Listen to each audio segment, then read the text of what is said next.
closed AB and differentiable in open AB. Okay, so remember Rolle's theorem says, Rolle's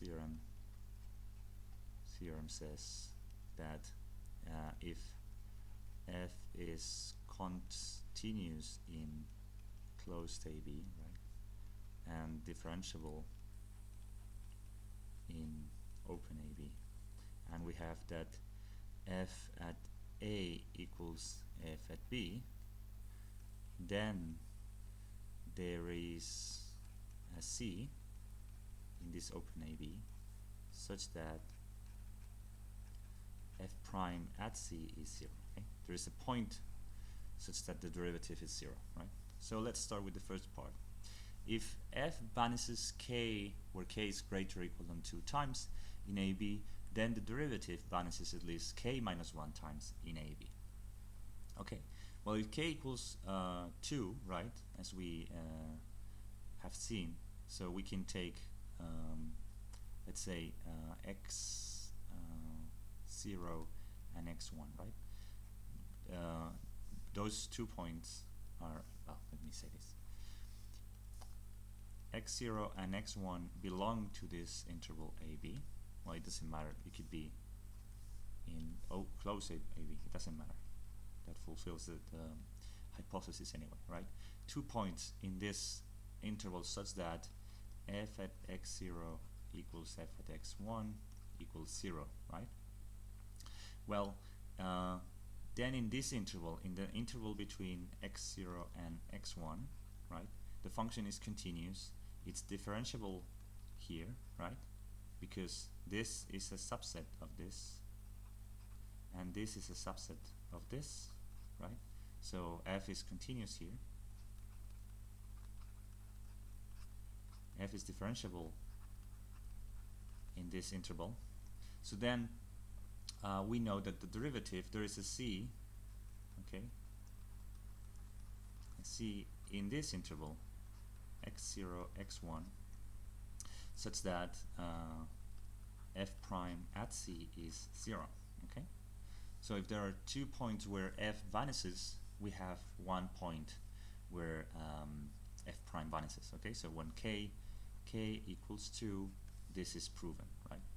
Now suppose we add another point, okay, x0, x1, x2, again in this interval, right? Then we have f at x0 equals f at x1 equals f at x2 equals 0, right? So then we have 2 intervals, the interval from x0, x1 and the interval from x1 to x2. Well, applying the same reasoning, we have that there will be an f at c1 where the derivative is 0 in this interval, and then an interval, another c2 in this interval, in the open interval x1, x2, where the derivative is 0, right? So we are applying the same argument, but when we have 3 points, right? We can separate or divide the interval AB into these 2 intervals, right? Well, you can see that this argument is easy to generalize, right? For any k, if you have any k, we have x0, x1, x2, blah blah blah, xk minus 1, right? K points where f of xn, right, is 0, when n goes to 0, from 0 to k minus 1, right? Well, then we can take all these intervals, x0, x1, x1, x2, blah blah blah, xk minus 2, xk minus 1, right? There are k intervals here.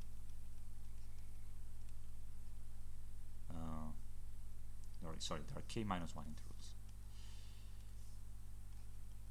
right? And in this interval, f is continuous and differentiable in the open interval, right? x0, x1. So this fulfills the hypothesis of the Rolle's theorem, and so we have f prime at c1 is 0. In this we can say f prime c2 is 0, and you can do this for all of these intervals, right? and get f prime at ck minus 1 equals 0. So there are k minus 1 values of points in the interval that make this function, the derivative, be 0. Okay, this is the generalization of this argument. Okay, so that's the first part.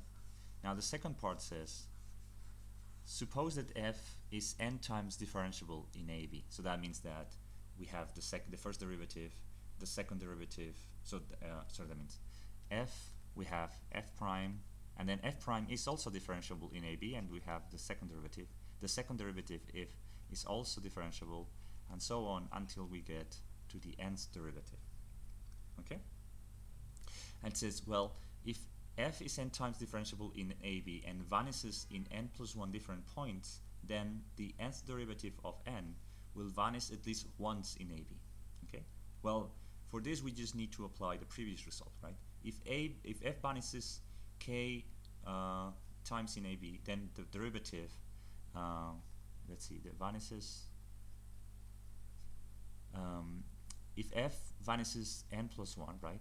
Here k equals n plus 1, then the derivative will vanish at least k minus 1. Okay, so n times.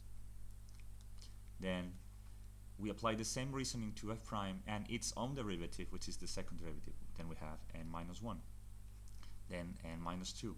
Keep applying the same reasoning, and then you get to 1. If you do that, right? You keep subtracting, doing over and over again. There are n, so this is, you could call it f0, f1, f2, f3. So there are n plus 1 functions here, right?